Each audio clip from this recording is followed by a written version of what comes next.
아프리카의 깊은 동굴에서 정체불명의 화석이 발견됩니다. 그런데 이 화석은 마치 인간과 유인원이 합쳐진 듯한 기묘한 존재였습니다. 이 녀석의 이름은 바로 호모 날레디. 일부 학자들은 이 기묘한 존재가 우리 인간의 조상일지 모른다고 주장했습니다. 자, 그럼 지금부터 인류의 진화를 다시 생각하게 만든 존재 호모 날레디의 미스터리를 파헤쳐 봅시다. 2013년 어느 날 남아프리카 공화국 요하네스버그 외곽의 깊은 동굴에서 수수께끼의 뼈 화석 몇 점이 발견됐습니다. 발견자는 전문 고고학자가 아니라 평범한 동굴 탐험가였던 릭 헌터 그리고 스티브 터커였습니다. 이들은 화석을 즉시 고인류학자 리버거 박사에게 전달했고, 화석을 살펴본 박사는 흥분을 감추지 못했습니다. 분명히 이 동굴 더 깊은 곳에 엄청난 것이 숨어 있을 거야. 하지만 치명적인 문제가 있었어요. 화석이 발견된 동굴까지 가려면 엄청 좁고 위험한 곳을 여러 번 통과해야 됐거든요. 일반 체격의 성인이 이곳까지 들어가는 것은 불가능에 가까웠습니다. 결국 리버거 박사는 특단의 조치를 내렸습니다. 다음과 같이 특별 공고를 낸 거예요. 첫 번째, 몸집이 작고 가벼울 것. 두 번째, 밀실 공포증이 없을 것. 세 번째, 고생물학 또는 동굴 탐험 경험이 있을 것. 이 조건을 충족해서 채용된 사람들은 총 6명. 6명 모두 여성 탐험가였습니다. 이 6명의 탐사대는 사람들로부터 지하우주인이라는 별명을 얻었습니다. 실제 우주비행사처럼 아주 좁고 비좁은 공간을 비집고 들어가는 위험천만한 임무에 나섰기 때문이에요. 이들은 여러 차례 고고학 훈련, 화석 발굴 훈련은 물론 좁은 공간에서의 생존, 탐색 훈련까지 받았습니다. 그리고 마침내 수많은 장비를 짊어지고 라이징 스타 동굴계로 향했습니다. 이들이 가장 먼저 맞닥뜨린 건 몸을 겨우 끼워 넣을 정도로 좁고 길이는 7m에 달하는 슈퍼맨 스크롤. 이곳은 팔을 앞으로 뻗은 다음에 배로 미끄러져야지만 겨우 통과할 수 있어요.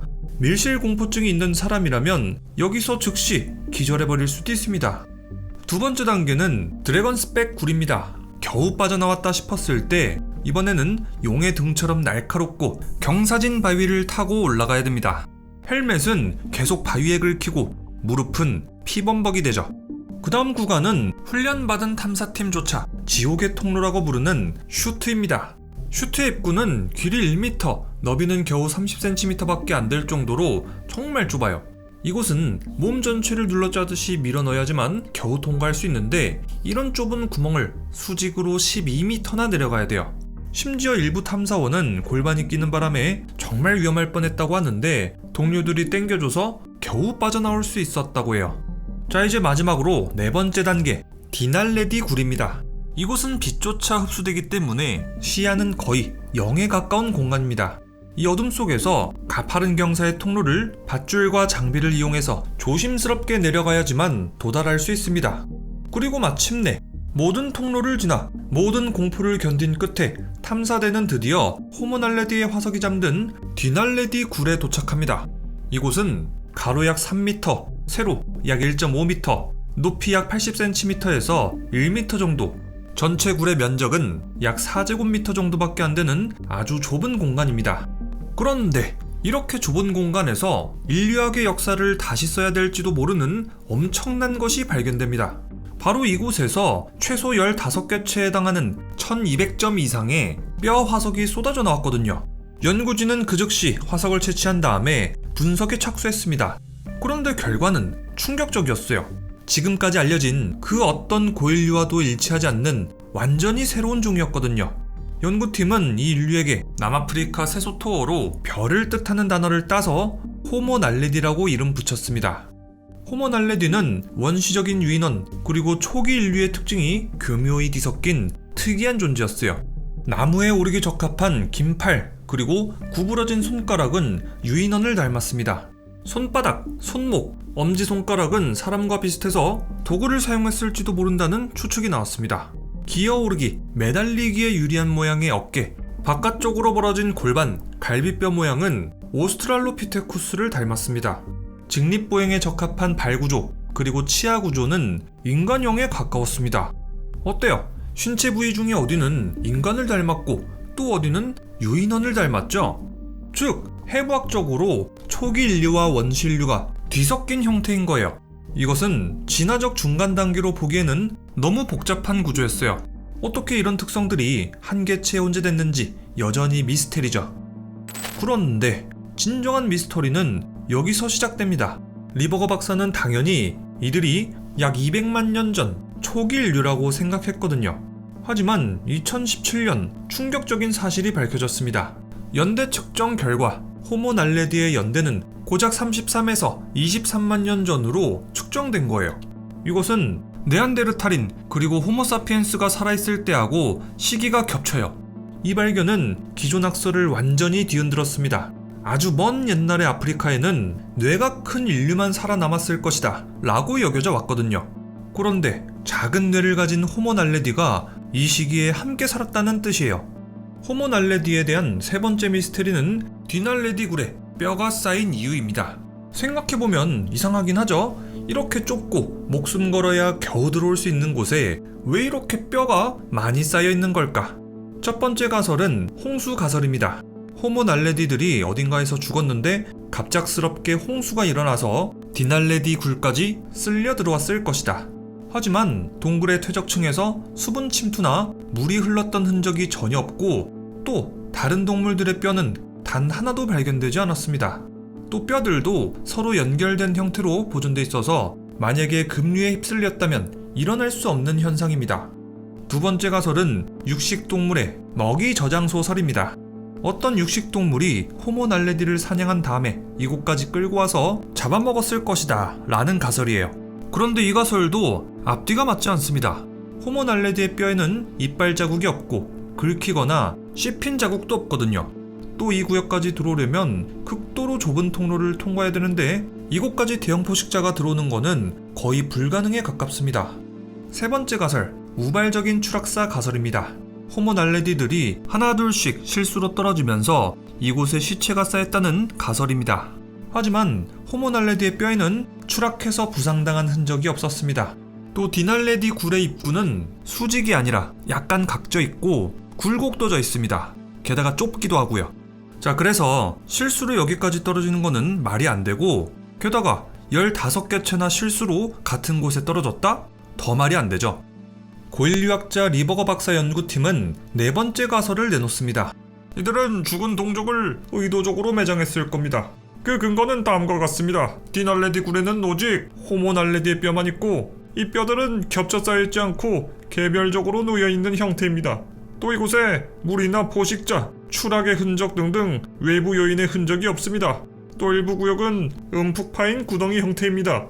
이 구덩이 속에다가 호모 날레디의 시체를 뒀을 겁니다. 자, 그리고 빛이 거의 들어오지 않는 위치까지 유해를 옮겼다는 점에서 계획적인 행동 가능성을 배제할 수 없습니다.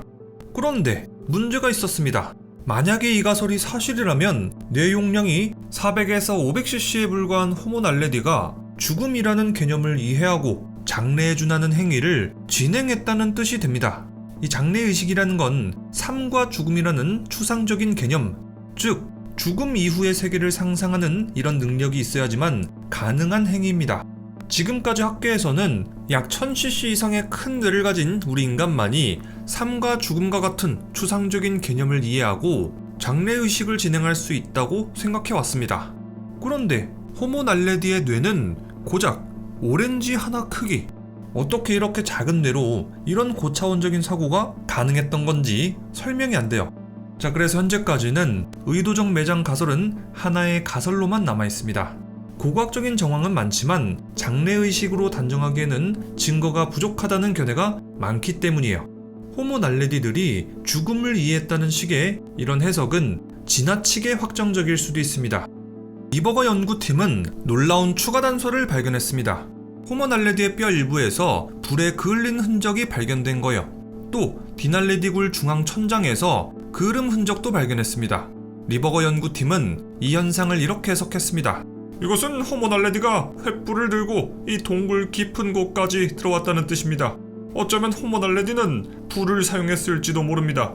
다만 호모 날레디가 불을 사용했을 거라는 리버거 박사의 주장은 아직 가설에 불과해요. 과학적으로 입증된 사실은 아닙니다. 이 불의 흔적은 시간이 아주 오래 지나서 최근 들어서 그을음이 생겼을 수도 있고 자연적으로 발생한 화재 때문일 수도 있어요. 혹은 현대 탐험가들이 불을 피워서 흔적이 남았을지도 몰라요. 그래서 호모날레디가 불을 피웠을 거란 주장은 학계로부터 엄격한 검증을 받고 있는 중입니다. 또 한 가지 놀라운 것이 발견됩니다. 동굴 벽에서 십자형 그리고 격자형의 기하학적 문양이 발견된 거예요. 리버거 박사는 이렇게 주장했어요. 유럽의 네안데르탈인이 남겼던 4만 년 전의 벽화와 비슷합니다. 또 리버거 박사는 이렇게 얘기했어요. 우리 일상에서도 화장실 앞에는 화장실, 녹음실 앞에는 녹음실, 이런 식으로 이 공간이 뭐하는 공간인지 다 써붙여 놓잖아요. 리버거 박사는 이 문양도 그런 용도였을 거라고 추정했습니다. 이곳은 시신을 매장한 방이다 라는 걸 표시한 표식일지도 모른다는 거죠. 물론 이것들은 흥미로운 가설이긴 합니다만 이건 어디까지나 리버거 박사의 주장일 뿐이에요. 아직 과학적으로 검증된 사실은 아무것도 없습니다. 학계에서도 이 문양이 진짜로 호모날레디가 새긴 건 맞는지, 자연적으로 생긴 문양은 아닌지, 이 문양이 정말로 네안데르탈인의 문양과 비슷하다고 할 수 있는지 의견이 갈리고 있어요. 지금까지 도서 케이브 오브 본즈를 바탕으로 아프리카의 깊은 동굴에서 발견된 기묘한 존재 호모날레디의 미스터리를 살펴봤습니다. 호모날레디의 미스터리는 아직 풀리지 않았습니다. 하지만 이 작은 존재들은 우리에게 이렇게 묻고 있습니다. 죽음을 기억하고 의미를 남기려 했던 존재가 오직 인간뿐이라고 확신할 수 있는가? 이 책은 단순한 고인류학 이야기가 아닙니다. 작은 뇌를 가진 존재가 죽음을 이해하고 매장했을지도 모른다는 충격적인 단서부터 인류 진화의 흐름을 뒤흔든 과학적인 논쟁까지 인간다움의 기원을 향한 거대한 질문을 던지는 책입니다. 또 이 책이 정말 재밌는 점이 고고학자들의 극한의 동굴 탐험기가 정말 생생하게 묘사되어 있다는 거예요. 정말 위험하고 또 조금만 잘못하면 목숨까지 잃을 수 있는 이 동굴 탐험기가 고고학, 인류 진화사 이야기랑 합쳐지니까 전혀 지루함이 없었습니다. 또 정말 어렵게 동굴 끝까지 가야지만 호모날레디를 만날 수 있다 보니까 진귀하고 위대한 경험, 새로운 발견에 대한 쾌감도 느낄 수 있었습니다. 자, 우리 부엉이들도 케이브 오브 본즈를 통해서 인류의 기원을 찾아가는 놀라운 여정을 경험해보세요. 그럼 지금까지 리뷰형이었습니다.